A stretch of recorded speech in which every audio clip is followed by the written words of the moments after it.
Hey everybody, I hope you enjoyed the last 2 weeks, public domain short story mystery. It was a lot of fun to do, and I talked about in that episode that we had done things like that years ago, before Solve This Murder was even an idea. We had done things like that on our Patreon feed. And in fact, I found out afterwards that literally the first piece of bonus audio we ever did for our $5 patrons for Escape This Podcast was a proto Solve This Murder. It was a public domain story that we turned into a playable murder mystery. So it's been a long time since we uploaded those, and I think we've had enough time to put them up here on the Solve This Murder feed for free. These were something that we made back when we didn't know whether this would work as a format, and we wanted to try it out. So we picked a public domain story. In this case, the very first episode was an Edgar Allan Poe murder mystery, Murders on the Rue Morgue. If you know Murders on the Rue Morgue, I'm sure you'll be excited to see if I can solve this one. And if you don't, I hope you enjoy listening to my attempt to take on the role of a Poe detective, not a Christie one, and solve this murder. Now, subtle warning, this was back when we had our old audio set up, so the sound isn't quite as good as you'll be used to, but you'll get used to it in about 4 seconds and then you'll enjoy the rest of the episode. I just listened through to this for the first time since we recorded it, and I found it pretty fun. I think I do very well in this mystery, to be honest. So give it a listen. I hope you enjoy it. This will come out this week, and there are a few more of these. There are 2 other short stories done over 3 episodes that we started our original Patreon bonus episodes with, so I think I'll try and get all of those up on this feed so you can have some fun look at the archives, at the history of what became Solve This Murder before it was Solve This Murder. So give it a listen and have some fun. All right, here we go.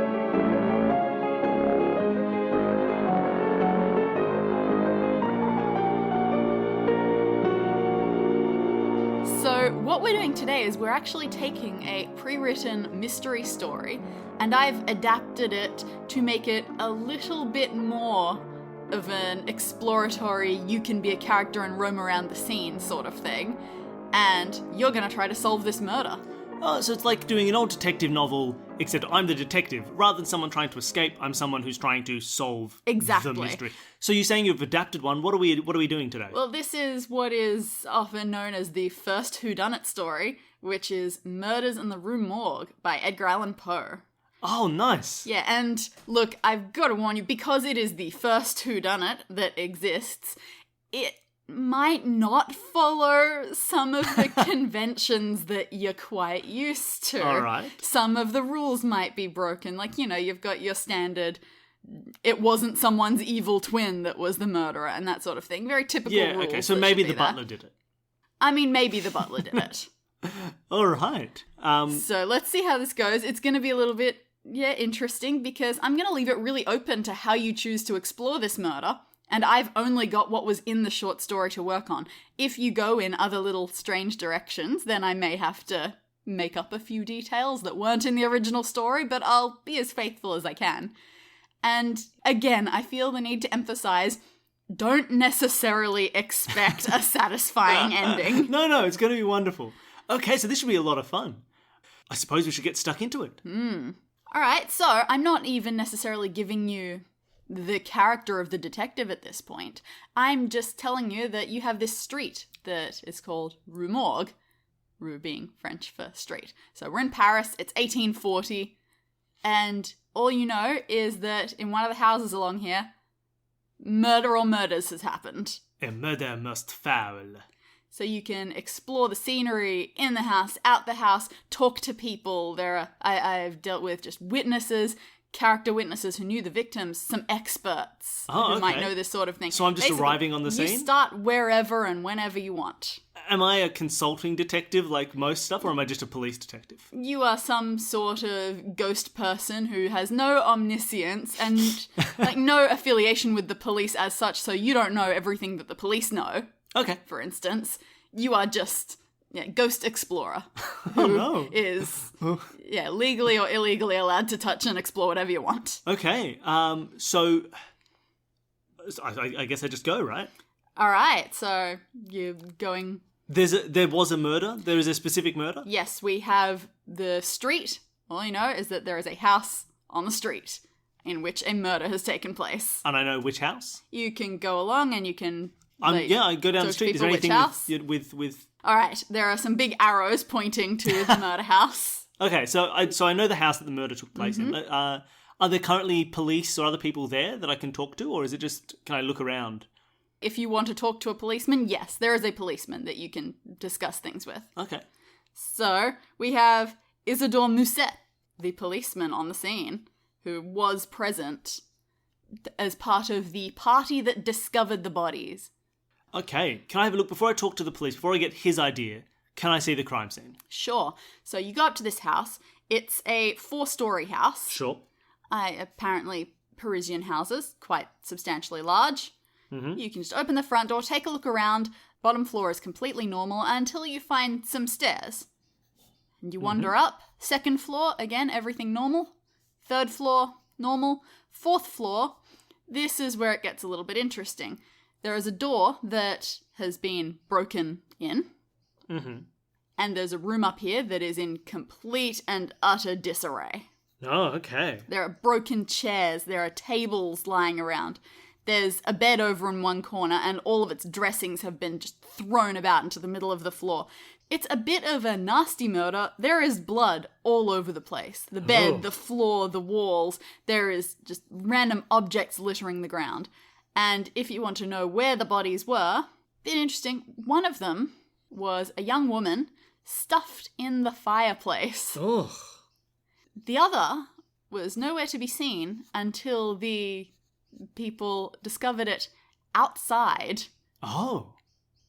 Like on the ground? On the outside. ground, several stories down, potentially. So whether it had been walked down or thrown down, whatever, it is outside. Is there any indication that, like, I know the room is in complete disarray. There's stuff all over the floor. Is there a window that has been smashed or broken? So you take a look for some entry points, and you've got this door that was broken down. Mm-hmm. Do I know whether it was broken down from the inside, from the outside? From the outside, for sure. Oh, so someone's knocked it in. Yes. Okay, cool. The fireplace, not an opening as such. You couldn't climb in and out of it. Okay, so I couldn't come down the fireplace. No, it's a narrow sort of thing. There are 2 windows. One is behind the bed, and one of them more open. Both of them appear to be closed and locked from the inside. Oh, okay. So they're not broken, currently closed and locked. From looking at them, that's what it seems. Okay. So, I mean, look, if they were open, you could throw someone out and then close it again. Presumably. So that's not necessarily an indication they didn't get thrown out of the window.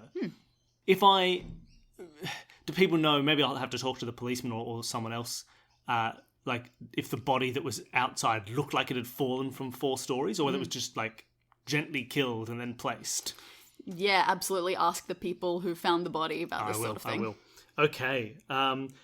So the first 3 floors were all pretty normal. Yeah. The door that I came in, the main door, was that broken in? No, that was totally fine. In fact, on this sort of nice Parisian street, I would say it wasn't even locked. Wow. Okay. Oh, well, that's all right. So that's how they could have gotten in.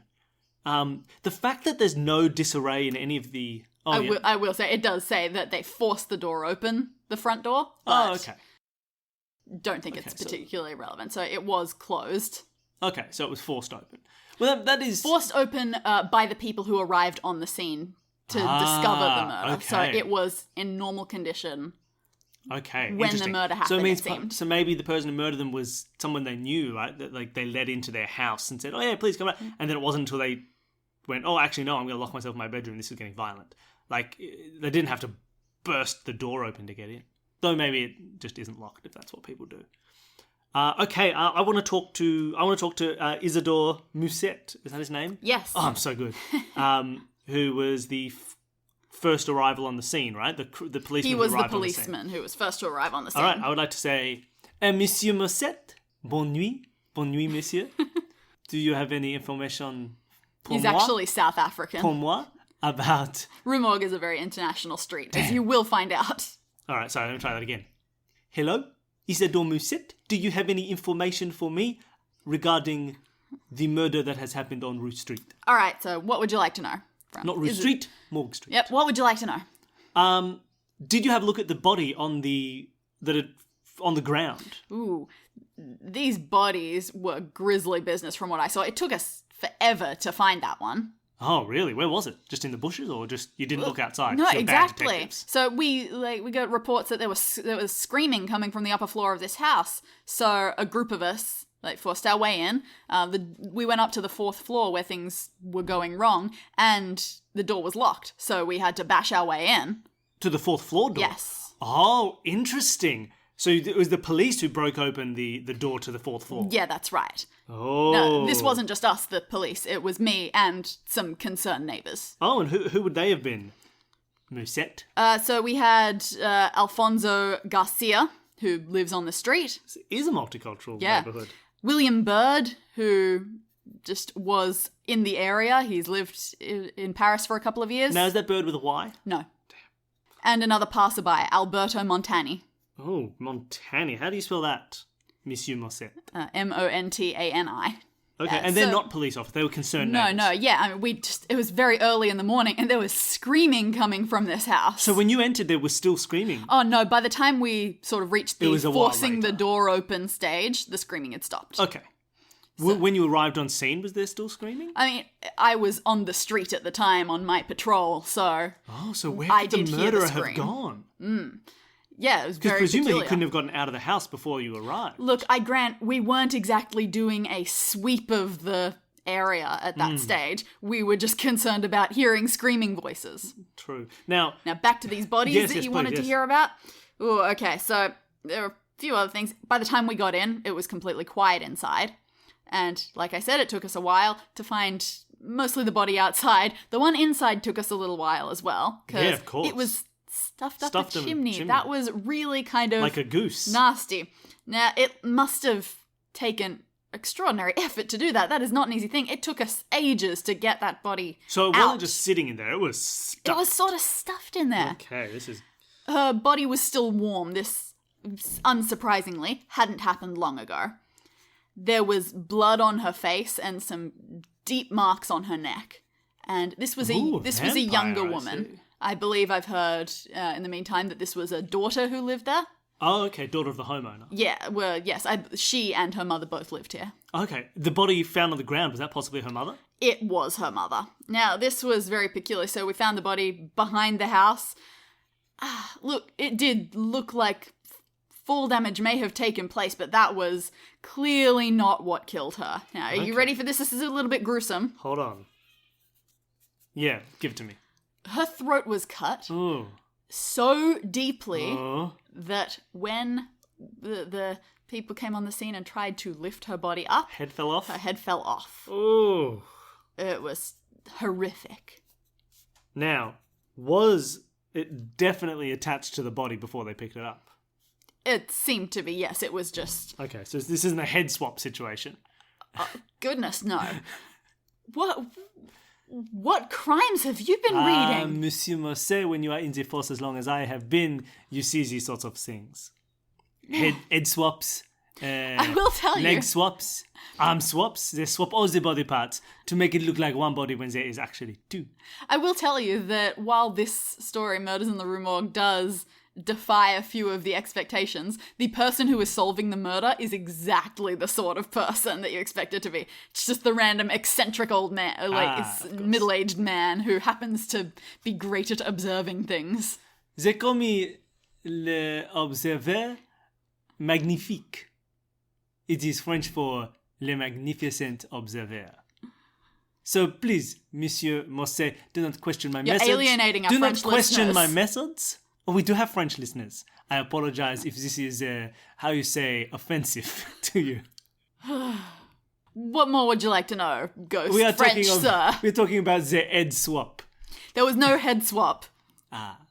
Okay, now, do you know, I'd be able to talk to Alfonso, William, and Alberto, wouldn't I? Yes, absolutely. The three men who helped. Is there anything else you know about this scene? Do you know the mother and daughter, were they the only people who lived in this house, or was there also a husband and father in the mix? No, it was just them. Look, there were a couple of other strange things that I noticed, like while we were in the house. So we went on the bottom floor, went from room to room trying to find things that were wrong. Doubtless you noticed nothing's wrong downstairs. No, nothing. So we climbed up the stairs. While we were about on the second floor, we did hear voices before we made it up there. So the screaming had stopped, but something was going on. Now, when you say voices, multiple people? There were 2 voices that I heard. Male or female? Oh, look, that's kind of tricky. I'm not sure if it's because this house is so well built that I couldn't quite, get an idea of it. You're not sure? It was shockingly vague. Look, I'll actually tell you exactly how confusing this was. So, Sure. There were 2 voices. Best I can do, one was high and one was low. They definitely weren't speaking French. I think that the higher voice might have been speaking in Spanish. Oh, like Alfonso Carrera. Is that his name? Carrera? Garcia, wasn't Garcia. I just can't read my own writing. But the other voice, this lower voice, it was a bit softer, and it did speak French for a moment. Ooh. It said, "My God." What does my God be? Mon Dieu. Mon Dieu. But yeah, so... But the rest was possibly in Spanish as well? Well, the high-voiced person, I think they were speaking Spanish. Sure. In your limited understanding of Romance languages. I guess. As a South African. Fine, a South African who's fluent in French and no other. There were about, between then and hearing those voices and actually breaking into the top room, maybe 5 minutes had passed. So where could they have been? They got out in that 5 minutes. And has someone been watching the door since? Say, for example, they were in the room when you were. Not to cast any doubt over your policing ability. Could they have escaped since? Has someone been watching the door this whole time? Oh, I mean, we did a pretty thorough search of the room. Did you check under the bed? Of course we checked under the bed. What do you take us for? What about the secret It took us so long to find the bodies. We searched everywhere. That is true. You would have searched everywhere. Okay, so thank you so much for your help. I will come back to you if I have any further questions. Oh, but just before I go, did you do it? No, and I have several witnesses to attest that I was not there while this murder was happening. Sure. Okay. Good. So I guess from here... Oh, sorry. Monsieur Musset. Yes. Please. Yes? Now, I know there were 3 other people who you went up there. Do you know anyone else who knows the victims? Any people in town who are their coolest best friends? Any male suitors, perhaps? Ooh, well, I'm sure that some of the other neighbours know a thing or two. From what I understand, they kept to themselves, but, you can't help but know a little bit about people. I assume whatever businesses they frequented, so perhaps they had someone to do their washing, perhaps shopkeepers, bankers, anything like that. Okay. I'll have a look around for those sorts of things. Thank you, monsieur. You may go back to your business. Oh, you are thank dismissed. you. Thank you. I'm glad for your permission. All right. So I suppose my next bet would be to see other people who might know a bit more. Maybe the first people I'll talk to are these 3 helpers who were there with Monsieur Musset. Sure.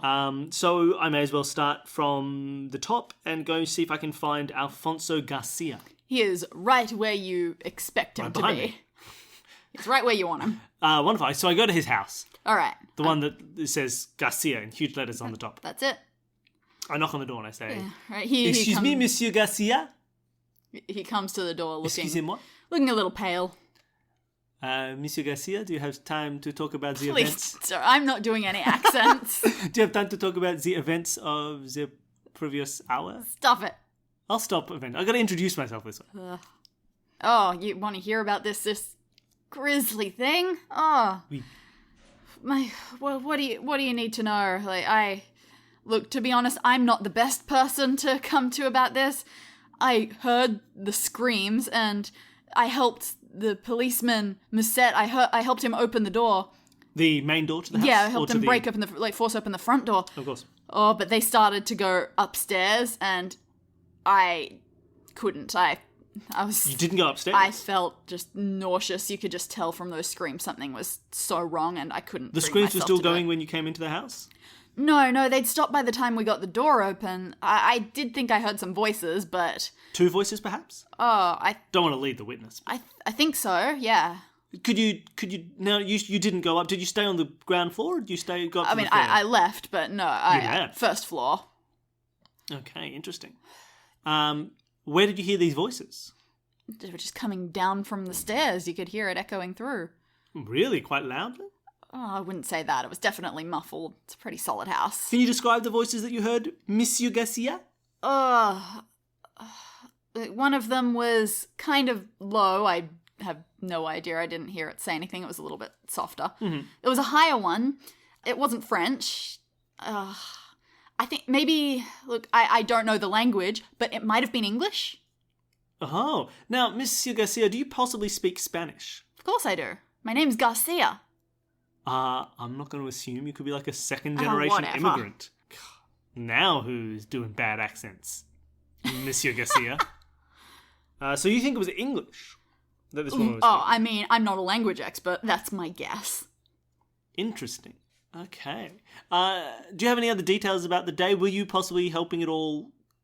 I know you didn't go up immediately. Did you go up afterwards to help search the room, or did you? Absolutely not. One of the other people I heard, I stayed on the street for a moment, just feeling a bit faint, and one of the others came down, and I heard them say the word blood when they went around to the back of the house. I heard some noises of disgust coming from there.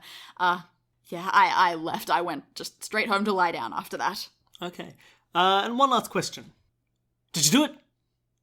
Did I do what? Good answer. No, I actually did have one more question. Did you know the victims? Ooh, I only knew a little bit of them. They were not the most sociable of people. It's not to say that they were rude or anything like that. They just kept themselves to themselves. I gather they had a close relationship with each other. Didn't have much need of anyone else. You didn't see people, they didn't have regular visitors? Oh, no, not at all. No angry murderous men coming in at all hours of the night? Not that I'm aware of. No, I can't think of having seen anyone but them go into it recently. Okay, thank you.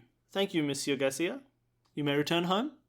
Yeah, thanks. And await the police who will come to arrest you for this murder. He goes just several shades greener and whiter at the same time. Oh, it is a joke, monsieur. It is only a little joke. He turns the colours lighten the mood. He turns the colours of the lions on the Tibetan flag. Ah, you are green and white. All right, well, I bid him farewell. He shuts Without much further ado. He shuts the door, and through his thin door, he's not one of the wealthier citizens on the street, you hear him collapse into a bed. Aww, he turned into a bed. Okay, so next on my list is a person who might know if she was speaking English. Monsieur Guillaume Bird. Guillaume Bird. All right, so you have to go and find his address. He doesn't live on Rue? He's not on Rue Morgue. Oh, dang. He's nearby. What about Alberto Montani? Is he on the Rue? No. Okay, well then let's go find William Bird. Yeah, sure. He's easy enough to find. You know what I would like to do first? Oh, okay. Some of the closer neighbours to this house, can I knock on a few doors? Yeah, you can have a look around. Now, I don't know if these are all named people that No, you can make up their names. Okay, so I first knock on the door of Hercule Poirot. Okay. And I say, Monsieur Poirot. I know everything. Do you happen to know the victims? Oh, the women who live next door? The women who live next door. I can't even remember their names. What are their names? I haven't got them yet. Well, I've gotten written as Mrs. L because their names were slightly complicated. L'Espanay. L'Espanay? L''Espanay. The L'Espanays. Yes, did you know the L'Espanays?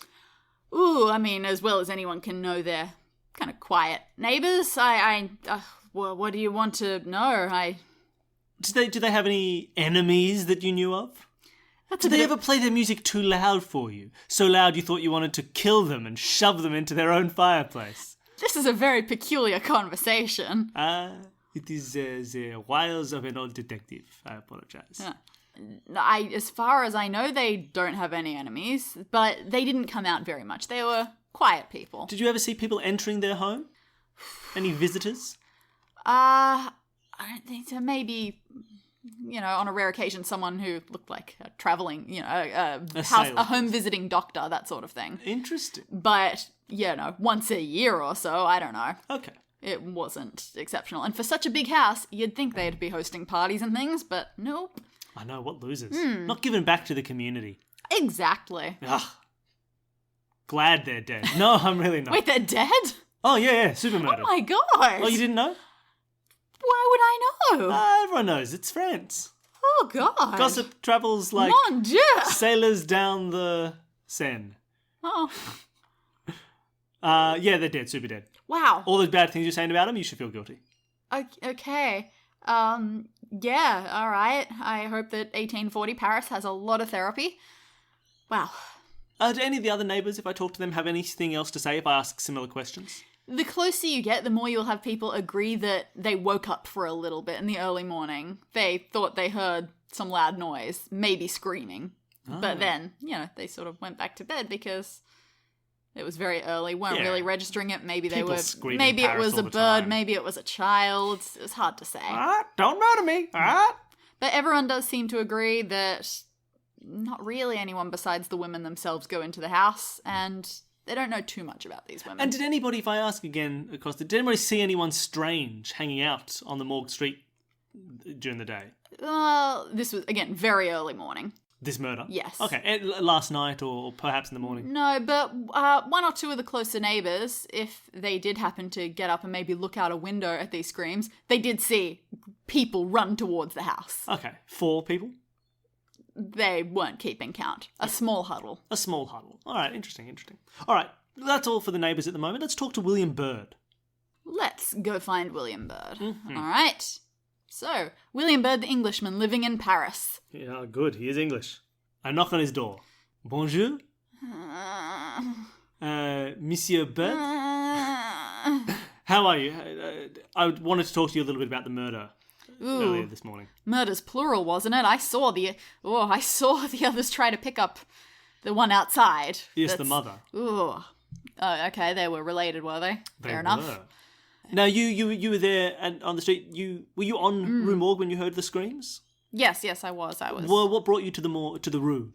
It's the best place for my morning walk. It's a flat place. It's not too far from the river. It's a very peaceful spot usually. Okay, wonderful. So you're often there in the mornings? Every so often, yeah.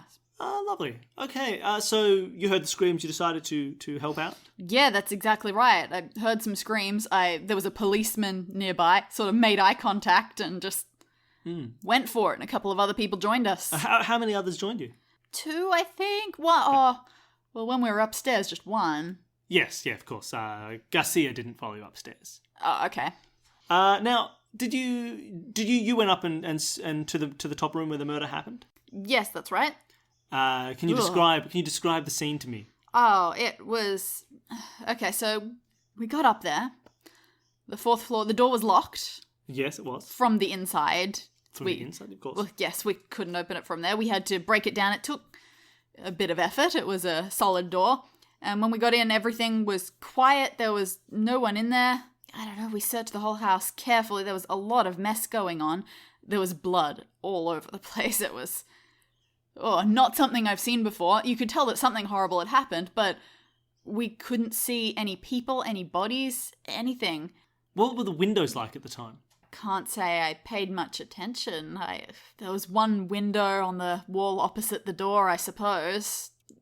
There was another one by the bed, wasn't there? And they were both sort of facing the back of the building. Yes, which is where, around the back of the building on the ground, is where you found the body. That's where it was. But, yes, but I didn't really notice. I'm guessing it was closed. Okay, lovely. Now, you found one body. Where was the body that you found in that room? Oh, the one in the chimney. It was... I didn't know a body... I didn't know a person could fit in a chimney. Isn't this why we hire children to clean them? Or geese. Children and geese.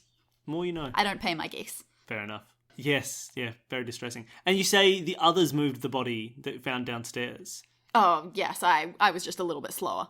Now, from what I gathered, one of the bodies, its head was... Yeah. Its head was cut off.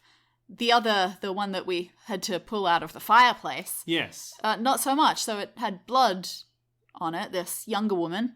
And, look, I would have guessed it had been choked. Interesting. Based on there were some marks all over the neck. But no large gash across the throat. No. Okay. So the neck was the focus, but different ways, I suppose. Is this no. normal?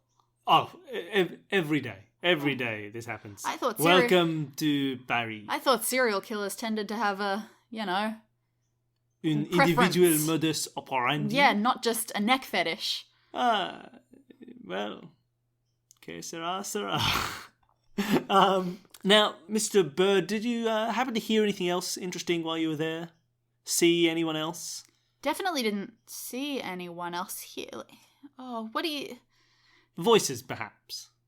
Yes, you're right. Just before we started climbing the stairs. Not to lead the witness. There were voices. Could you describe the voices to me? Yeah. Monsieur Bird. There were two of them. Two of them. Low and high. Low and high. The low one, it said Mon Dieu. Mm-hmm. The high one was actually pretty loud, all things considered. Interesting. It was muffled, of course. Muffled. Big house. But, yeah, it was pretty loud. So it was speaking quite a bit. In French? No, definitely not. It might have been a woman, and it might have been Italian?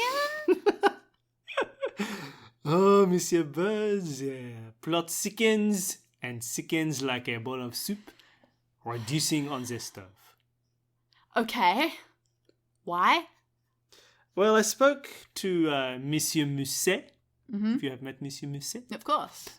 who described the voice as possibly speaking Spanish. Oh, well, Italian, Spanish. Yeah, interesting. However, I spoke earlier with Monsieur Garcia, who described her voice as not speaking Spanish at all, but You're rather doing an accent again. You're getting worse. speaking English. Oh, it definitely wasn't English. Absolutely not. Interesting. And now you describe it as Italian. What mysterious language could this be? I mean, Okay, interesting. There are lots of languages out there. You're not a language man yourself? Not especially. I mean, obviously, I learned French in school. It shows. Because you speak so well. Oh. You're such a great French speaker. Gotcha. Don't even worry. But no, I haven't gone out of my way to become a linguist. Okay. Wonderful. Anything else you saw on the... You didn't see any people. It is interesting, is it not, that you heard screams, yet when you arrived found no murderer. You're right. I suppose if a body had been thrown outside... No one could survive a jump like that. No, unless they landed on the body. Did the body have boot prints on its back? Not that I saw. Okay, interesting. It is wise to not rule these things out. Wow. So I guess now I'll go and talk to Alberto Montani, who may be Italian. Yeah, all right. Does he seem an Italian? Is that an Italian name, Alberto Montani? Yes, he's Italian. Okay. I find his home and I ring his doorbell. Yeah, cool. He's not quite a Rue Morgian. He's from a couple of streets over. Yeah. Again, just happened to be in the area. All right. Yes, I ring his doorbell and I wait for an answer. All right. You encounter Alberto Montani. I say, "G'day, Alberto. How you going?" Cool. Hey, normal. This is... I getcha. I would like to just ask you a few questions about the murder that happened earlier this day. Ooh. Yep, fair enough. I understand. All right. Did you happen to be on the Rue when you heard the cries? Yes, it's on my way to work. It's on your way to work. Yeah. Where do you work, Mr. Montani? The newspaper. Ah, looking for stories. Looking so hard you might create one through a salacious murder. Not exactly. I'm just a Ink jockey. photographer. No, 1840 sketcher. Sketch artist. Yeah, he's a sketch artist. You can tell he the idea of him working in a newspaper is a little bit funny because his French is not great. Oh no. No. So could you describe what happened when you arrived, Mr. Montani? All right. So I was on my way, passing through, and heard some screams. They lasted a couple of minutes. I wasn't sure what to do. I was sort of frozen at first, and then I saw a couple of people running towards a certain house. So I followed them. I went with them. They were terrified screams. And I don't know, we broke in, we went upstairs, had to break down a door, and found the scene. I assume you've seen it. I have. Now, I heard from Monsieur Bird that you were involved in finding the second body, the body downstairs. Yeah, so we examined that top room really thoroughly because, there was lots of blood, but we couldn't find the source of it. And then we found one body in the chimney, but while there was a lot of blood on it, it didn't really seem like the blood had come from her. Interesting. So there must have been another, which makes sense because we heard two voices talking. And so we looked around, couldn't find anything. The other floors were immaculate. And eventually the policeman had the idea to go check around outside. And we did. And, whew, yeah, that was horrible. We saw a woman lying there and we thought, well, if she'd fallen or jumped, then there was a chance that she was paralyzed or unconscious. But then we got up close, started to lift her, and then we saw her neck, and yes, lifting her was not a good idea. No, her head. Yes, it did. We don't need to. Yeah. Landed on your Stop. shoe, I believe. Oh, please. Blood everywhere. Stop. Bits of neck in your socks. We Italians are sensitive people. Please stop. Okay, I apologise. So you found the body. It looked as if I know the body had fallen. Any other markings on it other than the cut neck? The neck was pretty much all I noticed. It was deep. Her body was just blood-stained from that. Okay, interesting. Anything else you noticed while at the scene? Something, as we walked around, something jingled. I think I stepped on some money. Interesting. Where was it? At the scene of the crime? It would on the have fourth only been a couple of coins, but yeah, while we were in the upstairs room, I seem to remember stepping on something that jangled. Did you happen to see it or pick it up? I wasn't paying attention. Honestly, the blood was all I was thinking about. Interesting. I might even be wrong. This is just an afterthought now that you mention it. Please. Anything else interesting while you were going up the stairs? Obviously, the screaming had stopped at some point before you arrived. Did you hear anything else on the way up? Oh, the voices, yeah. Voices? Yeah. Interesting. I haven't heard about these voices. Oh. What could you describe them to me? Well, yeah, I mean, I assumed that one of them was a man and one of them was, well, it could have been an older woman, so one was definitely higher than the other. I didn't understand what they were saying. Interesting. Neither speaker? Well, no, I mean, I don't speak French very well. So they were speaking French? Yes? I mean, we're in Paris, I assume so. But your French isn't so good that you could understand. Oh, I guess not. Wow, you're putting me on the spot here. So, say, for example, they'd been speaking Italian. At that volume, you would have been able to hear it, right? Oh, I'm pretty sure it wasn't Italian. Yeah, I feel like I would have had a bit more recognition there. I don't believe I have any more questions for you at this point, Montani, except for this one. Did you do it? He did it! No, he does. He has a single tear as he remembers the scene. Damn. But he shakes his head. Okay. All right. So that's interesting. So this high voice was speaking something, but no one seems to be able to identify what it is. And those people who can identify it are identifying it seemingly incorrectly.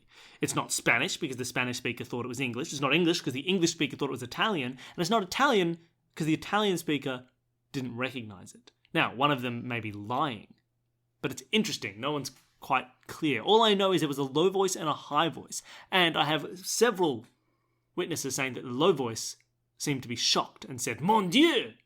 And that's pretty much all they said. Perhaps they'd arrived at the scene, was shocked by it, and then murdered someone. Perhaps the older woman had murdered the younger woman. Then this low-voiced person arrived, went, "Whoa, you've murdered them!" And the person said, "Don't blame me, I can't speak any languages." And then they cut their throat and threw them out the window. But then where would this person be? I had two voices. Perhaps the low voice could merely be the mother and the higher voice the daughter. But for there to be able to have an interaction, then kill one, throw them out the window, choke themselves to death and hide in a chimney that was too small for them to get in themselves, seems unlikely as well. So this must have been an extra person that I just can't find. Indeed. You know? The fact that one was choked and one was killed much faster than this possibly implies that one of the two voices could be the mother, seeing what's gone on, being shocked by it perhaps, and then killed. But as an interaction, it doesn't make much sense. Yeah. It's very interesting. And all anyone said about that one was that it was a low voice. Yes, so presumably a man. And this all happened while they were coming up the stairs, so it couldn't have belonged to Isidore No. Musset. Certainly not. Those few will account for each other. Yeah, of course. I'm going to return to the scene of the crime. Okay. I want to look for this sort of possible jangly jingle jangle. All right. I sweep the floors as much as I can. All right, so again, this floor is ridiculous, so there's just stuff everywhere. So you go around, and some of the things that you encounter, you do find a few pieces of gold on the ground. You find an earring, just a bunch of silvery knickknacks and things like that. You find 2 bags containing quite a large amount of money in gold. Interesting. You sort of shuffle around the bed sheets, and a couple of other things happen. You find a large number of long grey hairs in front of the fireplace that have blood sort of trickled at the end. Looks like they may have been pulled from somebody's head. Mm-hmm. Was the mother grey-haired? Yes. Okay. You find under some of the bed covers, there's a box with, it seems to just have a few old letters and papers. But when you lift up one of the bed sheets, another interesting thing that you find is a long, sharp knife. Oh, interesting. Bloody? Oh, yeah. Any name engraved on the handle? Property of? No property of. Damn. Sorry. It does not... I mean, it doesn't look like a kitchen knife. It looks a little bit hardier than that. Perhaps a butcher's knife. I mean, perhaps, just not a kitchen knife. Interesting. Definitely looks like it's made for cutting heavier duty stuff than vegetables. Okay. So I found gold, the hairs, this box, and this knife. And there were a few other things, little trinkets and things before that, Yeah. but nothing relevant. I wouldn't have thought so, but you never know. That's true. Interesting. If I return to Monsieur Morset, can I show him this knife? Be like, what do you make of this, copper? All right, he'll take a look at it and he'll say, "Oh wow, I don't have a knife like this. Like, this is definitely, I don't know what profession exactly, but it definitely looks like one of those things that would cost a lot of francs. So only a professional of some sort would want this." Perhaps if it's the doctor's knife. The only person people have seen entering this house is the occasional visit, the yearly visit from a doctor. Now, a doctor might have a big knife for cutting people. Bonesaw. Bonesaw. Where could they have gotten this knife? Yeah, and Musette will say, "Look, I can't guarantee anything. I don't know much about these women's private lives or professional lives. I'd be surprised if this belonged to a couple of nice ladies." Sexist Musette. And, I mean, we searched the house pretty thoroughly. There was nothing else like that in the house. Didn't look like it was missing from any collections. No set of cool knives with No. one missing. So someone may have brought this in. The murderer may have brought this in. Is there anywhere in town nearby that sells knives? A knife shop? Oh, there'd be lots of places. Um, I wouldn't know where to begin. Especially since I can't even identify what sort of knife this is. Like, if it were a chef's knife, great, that's 10 stores that you can look at. Yeah, that's if true. it were a doctor's thing... and there's no engravings on the knife, no markings as to... No, it looks reasonably used. Okay, so I not a mean, new obviously it's covered in blood. Yes, but not bought no, for murder. I wouldn't Perhaps have... bought for a different reason. Yeah, I wouldn't have thought that it was a recent purchase. So I've got this knife now, and also gold. I show him the gold. Say, I found this gold, Monsieur Morset. Oh, wow. So the bags of gold or the 4 pieces that were lying around? The bag. This is quite an amount of money. It is this indeed. Was just in the room, I did see like some bags, but I didn't go through them This because... is because you are a bad detective. I'm not a detective. Oh, I'm so sorry. You're a great police officer. Thank you. And a terrible detective. Aw. But yeah, this looks like... This is quite an amount of money. I should probably take it to the bank. Do you know whose bank they used? No, you could always try just the closest. I will try the closest She was bank. Mrs. L'Espanaye seemed to be a pretty old lady. She wouldn't want to go Yeah, far. she wouldn't walk far. Psh. I go to the closest bank. All right, you go to the closest bank, ask a couple of questions I about say, them. do you know? And you do find who was murdered? Mrs. L'Espanaye's banker, who is Jules Minaud. Jules Jules? Jules? You know, Jules. Jules Minaud. I don't know if you pronounce the S in that. For our French listeners, do you pronounce the S in Jules? Or is it Jules? Jules. Please, tweet us. Please don't. Tweet us. All right. So yeah, We'll just write it out, so we can't read it anyway. you have Mrs. L'Espanaye's banker. Okay, Monsieur Minaud. Monsieur Minaud. I say, Excuse me, Monsieur Minot? I'd like to ask a few questions about a client of yours, and also to deposit this bag of gold. What? No, actually, I need to keep this as evidence. What? This is weird. Okay. Do you happen to know Mademoiselle and Madame L'Espagne? Oh, Mrs. L. Mrs. L. Yeah, absolutely. She's been my client for 8 years. She was your client for 8 years. Uh-oh. Now she's Satan's client. What? She's dead. Oh my god. What did she do wrong? Everything. Wow. Okay. She's Parisian. So evidence, you think that I know something? I'd just like to talk to you a little bit about them. I don't know them? Them? Yes, her and her daughter. Ooh, I knew that she had a daughter. I don't know her. You haven't met the daughter? No. Okay, interesting. She does all her banking herself. She's an independent little old lady. Wonderful, wonderful. Did she happen to make a large withdrawal at any point recently? Yeah, 3 days ago, actually. Of a big bag of gold? I put the bag of gold back on the table. I would have thought more than that. Was there another? More? I gave her 2 bags, didn't I? Did I only find 1 bag? I don't know. I thought you found 2. I may have found 2. Let's 2 say bags. I found 2. Okay, I take the other bag. You mean this one? That looks about what I gave her. How did she take it home? We had a man deliver it. A man? Yeah. Do you know this man?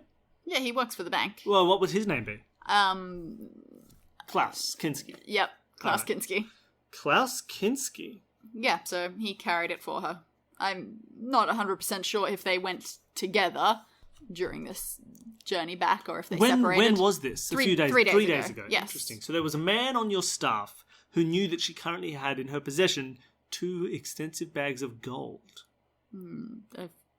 Yes. But then, if he murdered her, didn't take the gold. So probably not him. He's probably fine. Okay. Unless he's an idiot. Sorry. Yeah, Just going sure. through some thoughts in my head here. Did she happen to say why she was withdrawing this money? No, she was, coincidentally enough, a rather withdrawn woman. We didn't discuss, and I don't make a habit of asking my clients what they plan on doing with their money. Was this a large portion of her money? It seems like a large amount of gold. Does she have piles more currently in the bank, or was this a large withdrawal? No, it was substantial for anyone. I mean, she was a pretty wealthy woman, but most of her money is in her house and assets, so... I wonder if perhaps, and I'm just spitballing here, Monsieur Minot, please feel free not to respond. I wonder perhaps if maybe there was someone she needed to pay. Possible blackmail. Blackmail and murder go hand in hand. Alright, thank you, Mr. Minot. Also, do you know anything about this knife? And I pull out the bloody knife and I slam it on his desk. You are arrested. This murder is now no longer being solved by you. Okay. Alright. I guess I leave. Where do I go from here? Let me recap here. There was a terrible murder. A murderer who just vanished out of nowhere. 2 dead women, one of whom had just retrieved a large sum of money. 2 voices, a low and a high. The high, presumably a man and a woman, but not sure necessarily. The higher voice speaking a language that seems to be unidentifiable by anyone. The lower voice partly shocked, at least. Hugely violent crime scene. One person shoved up a chimney, the other thrown out of a window. Screams. Now, the screams could be someone finding a murder. Rather than... So maybe one of them had been murdered earlier. They said the body on the ground was still warm. Do you know anything about the body in the chimney? The body in the chimney was still warm. Oh, okay. The other one took a bit longer to find. Oh, and okay. The blood on it was still warm, let's put it that way. Yes. Were these bodies possibly taken to a morgue? An actual morgue, not a rue morgue? Yes, they were. Could I travel there and talk to the doctor on call? Absolutely, you could. I'd do that. All right, so you are now with Paul Dumas. Bags of gold in one hand and a big bloody knife in the other. You meet Dr. Paul Dumas. Paul Dumas? I say, Monsieur No, you don't. I say, Mr. Well, what have you got in your name? Dumas. I'd like to talk to you a little bit about the bodies that came in today. Oh, yes, I expected that someone would. Yeah. It's a bizarre business. I haven't seen one quite like this. Could you describe the bodies to me? You found 2? There were 2 that were brought in? Yes, they were in a bad way, badly marked, completely just broken. Now, let's talk first quickly about the older of the two. Mm-hmm. Do you happen to know these women who were murdered? Not personally. Okay, lovely. Now, the older woman, her throat cut. What sort of... obviously, this was the cause of death?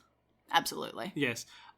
She had been a bit roughed around before that point, though. Some of her hair was ripped out. Ah, of course. I have found some of that hair. Very little doubt about it. She'd lost a lot of blood. Does she show any large... Would it, in your medical opinion, be a body that shows blunt force trauma from being thrown off a 4-story building?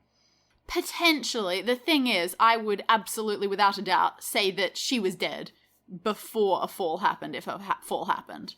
Yes. There was none of the telltale injuries that would suggest tension of being afraid of a landing coming. Oh, of course. But does it, in your opinion, look like someone who was a body that had been thrown from a window? It's entirely likely. Okay, lovely.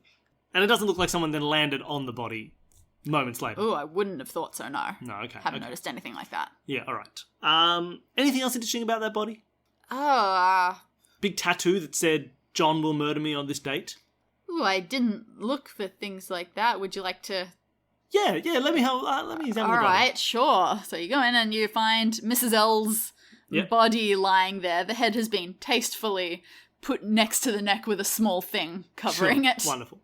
Any markings on the body that are interesting? Any tattoos? Any other things that aren't just injuries? You give her a scan for some injuries and things, and you don't find any tattoos or anything. What you do find, something sort of like under her fingernails. Oh, interesting. There are some orange hairs. Orange hairs? Well, ginger. Do they appear to be human hairs? Long, like, they're not short little animal hair, perhaps? And they're not, like, a centimetre long or anything. Yeah. They'd be about man hair short. Okay. I'm assuming the daughter did not have orange hair. No, her hair was quite long. Okay, interesting.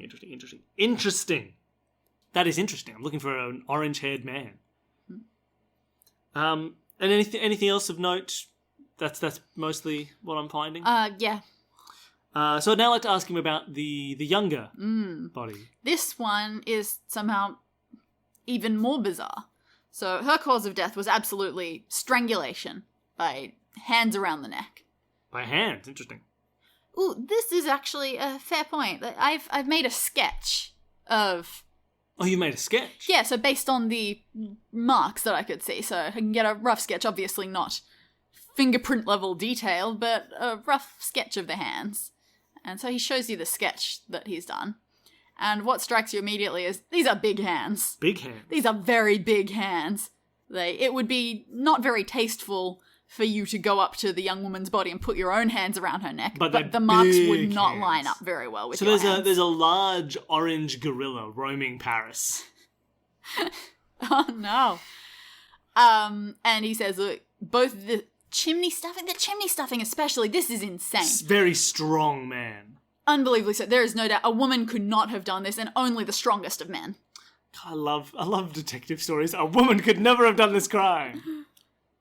Okay, interesting. Anything else noteworthy about the body? Any other... I think I've told brands? You all I've really noticed. Interesting.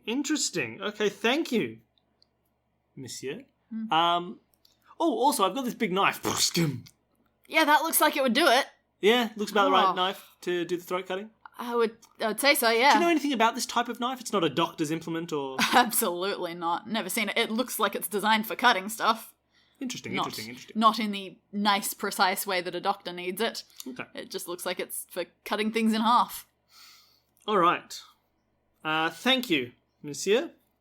I'll call on you. Oh, by the way, sorry. Did you do it? Excuse me? Did you do it? The murder. Oh, I didn't say anything about a murder. Someone's got a guilty conscience. Wow. Conscience? Get out of my morgue. I'll go to a different morgue. The Rue Morgue! And I leave like that. Okay, interesting. So now I have a bit of a picture of the perpetrator. I'm going to quickly go back to most of the people I've talked to, right? I want to talk to the policeman, to some of the neighbours, and just ask, have you seen a large orange-haired man lately? I figure they probably would have said if they had, but just go around. Not around here. I mean, Yeah, redheads aren't that common, but I don't notice every time I see one in Paris. Not even one the size of a gorilla? I'm looking for an orange gorilla. Have you seen one? Is the circus in town? Circus is not in town. Okay. Interesting. I said, who are you asking Everyone. about these sorts of things? I'd like to ask Monsieur Musette first. I say, Alright. Monsieur Musette, do you know anything about a large, strong, orange man? This is quite unfamiliar to me. He's a redheaded. I don't know of any circuses in town. Let's say, who was it who I said worked for the newspaper? Oh, that was Martini. Montani? Yeah. All right, so I say, Monsieur assuming Montani, you include him in this questioning, I'm looking for an orange gorilla man. Do you know of any? I have no idea what you mean by that, but assuming you continue your line of questioning that you just gave, like, is the circus in town or anything? Is the circus in town? No, you know what is in town that I've been doing? The Worldwide Wrestling Federation. No, sailors. Sailors? There's a big... From Ireland? There's several small fleets coming in and some individual people. No, not...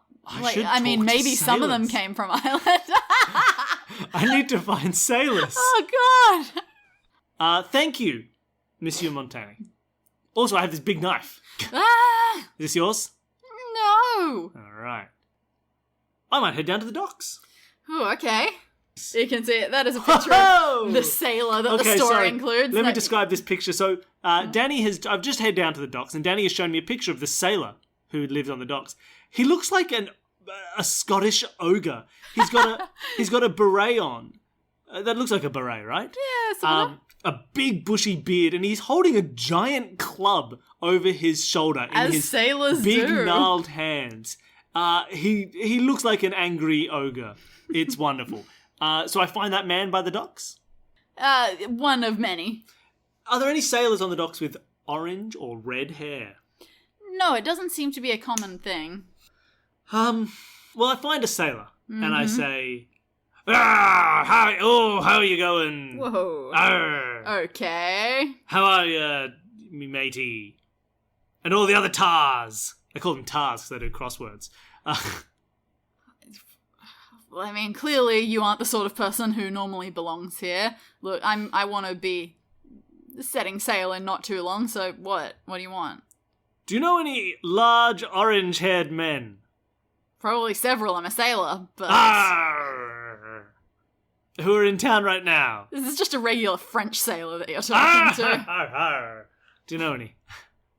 Not in town right now. I would have just come across them occasionally. Interesting. Do you know anything about murder on the Rue Morgue? Can you solve a murder for me, please, Mr. Sailor?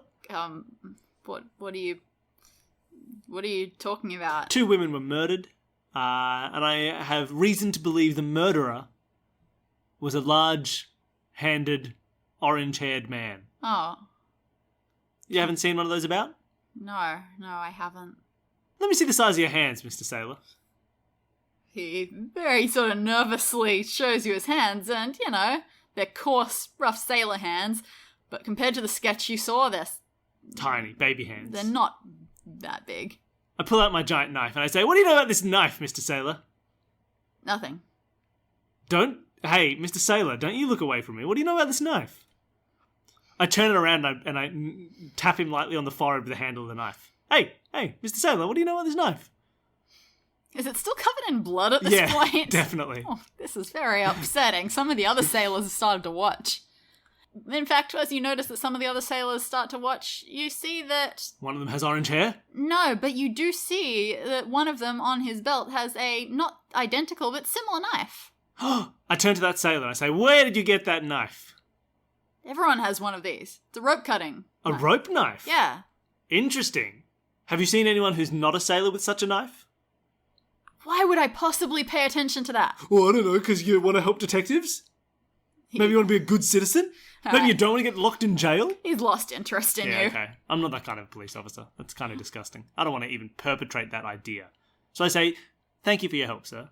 Do you have one of these, sir? Like, which one are you talking to now? Back to the first one. Okay, back to the first one. Yes? Could you show it to me?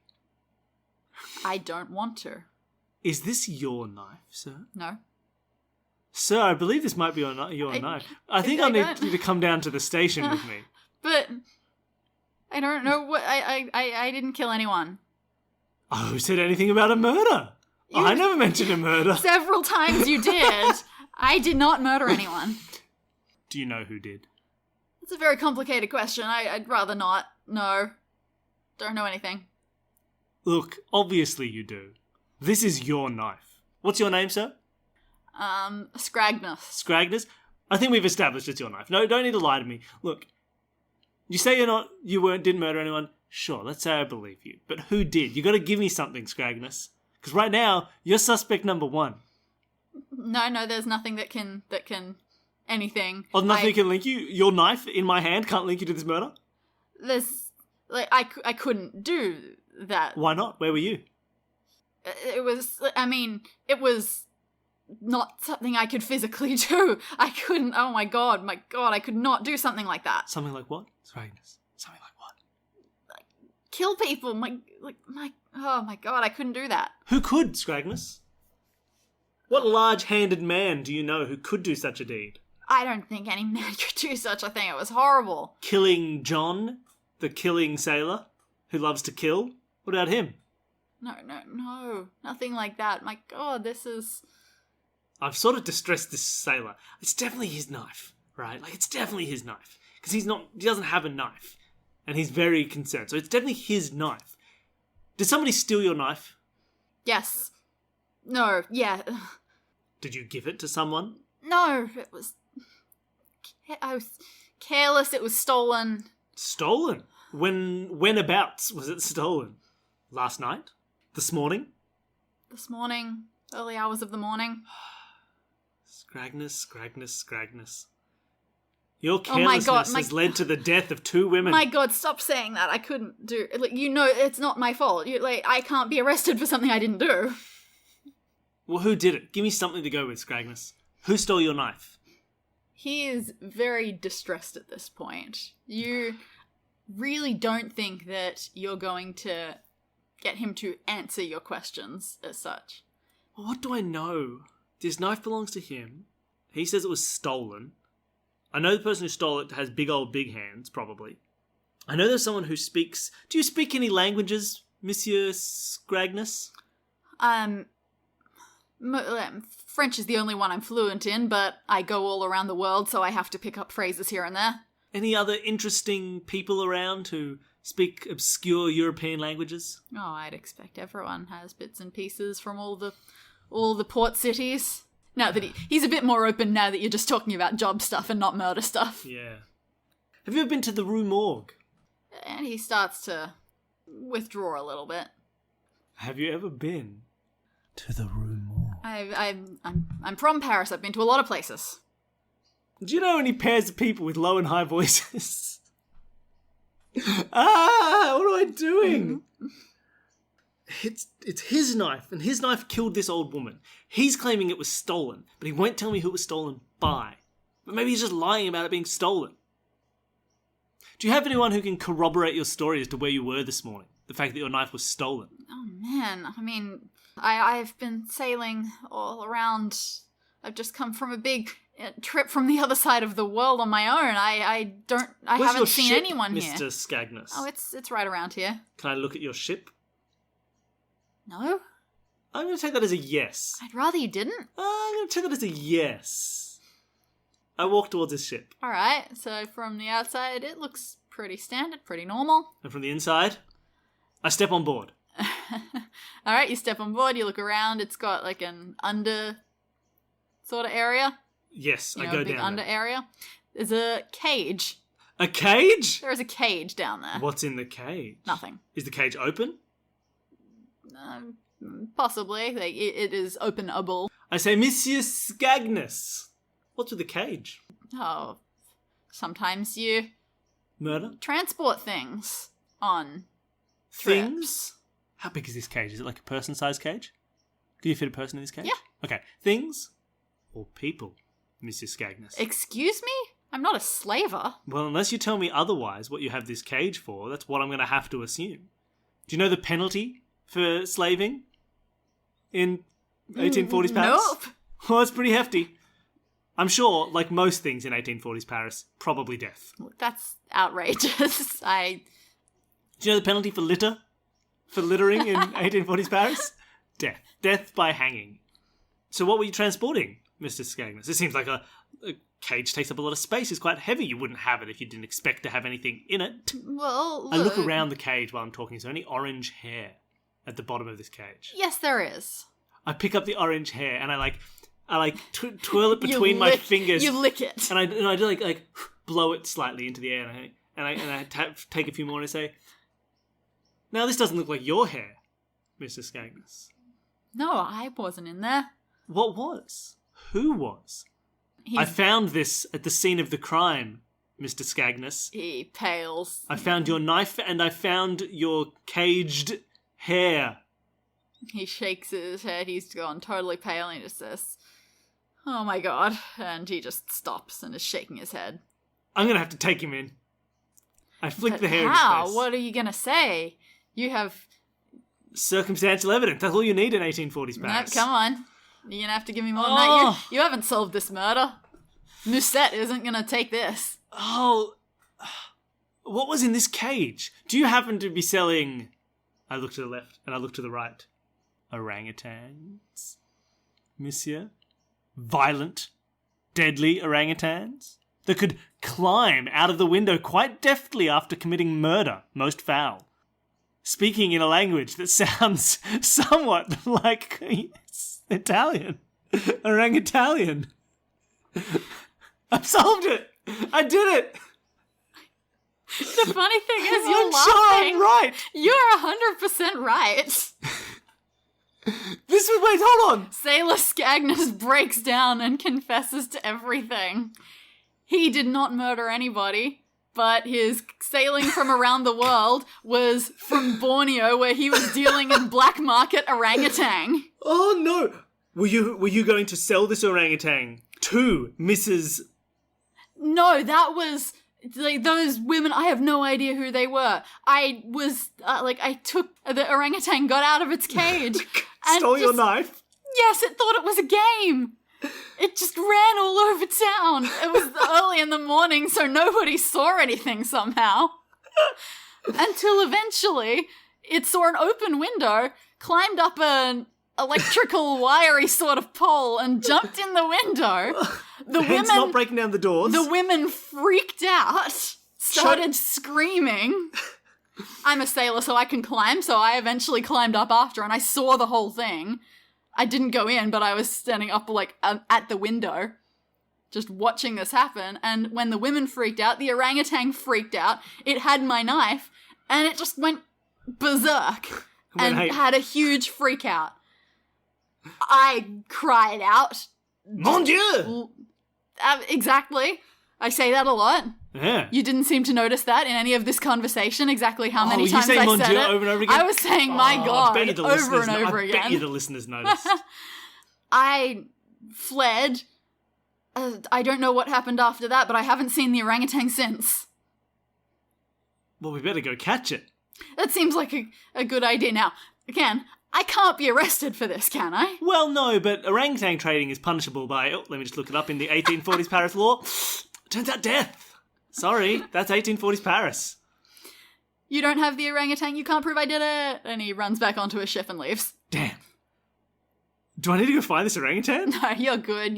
Your job was to solve the murder, not to prevent future orangutan homicides. Okay, so let's just do a quick recap here. So I've done it. I've solved the murder. You have solved It was the this orangutan murder. of Sailor Scagnus killed the two women. What a ridiculous, ridiculous murder mystery. Yeah. Why did she have 2 bags of gold? Was this just a pure red herring? Yeah, it's completely irrelevant. Just the fact that the things that were going on in her life, she was just giving some gold to her daughter one day. Who was the high-voiced speaking woman? It was the orangutan. Orangutans They thought making it was speaking noises. Italian? They couldn't quite They identify thought it was speaking... it. Have you heard an orangutan talk? It does not sound like a medley of Romance languages. That is not the sound of an orangutan. No one's ever been at the zoo and been like, is that somebody mumbling in French? Oh, nope, just a giant ape. Have you heard the orangutans at the zoo talk? God. My God. Well, this was Scagnus's reaction. God. All right. I go back to Monsieur Mercet and I explain the whole thing. And I say, send your men out to look for orangutans. Understood. And Montani puts a lost and found ad in the newspaper. Wanted. Deadly orangutan. Actually, in the original story, they figure out that they don't go and visit the sailor. What the detective does is he just figures out in his head that it was probably an orangutan, and probably an orangutan owned by a sailor. So he puts out a lost and found ad saying, hey, I've found an orangutan. If this is your orangutan, come and claim it. And that's how he finds. And that's how they catch the sailor. In the original story, does this sailor go to prison? Not specified. How absurd. Yeah, the person solving the mystery seems to be just a concerned citizen. At the very least, pretending to be sympathetic towards this sailor, saying, no, we know you didn't do anything wrong. Oh, how ridiculous. Well, that was really fun, Dani. I would love to be able to do more of these. I hope so. And if we were, say, to do something, I assume it wouldn't be copyright free, any Agatha Christie's, that sort of thing, they tend to make a lot more sense. Yes. And be a bit more satisfying. Yeah, hopefully we can find something a bit more like that. Sherlock Holmes is a definitely... But are they necessarily whodunit? We'd have to find out, I suppose. Sometimes they are, sometimes they're not. Yeah. Wonderful. Well, look, that was a huge amount of fun. I really enjoyed that, actually. I hope for people listening it was something fun. It's something different than what we usually do. Solve This Murder is created by Bill Sunderland and Dani Siller as part of the Consume This Media network. To find out more about all of our shows, you can head to consumethismedia.com. A special thank you to Jared, Devon and Whit from the podcast Advanced Sagebrush and Shootouts for creating our theme music. And thanks to all of you for listening.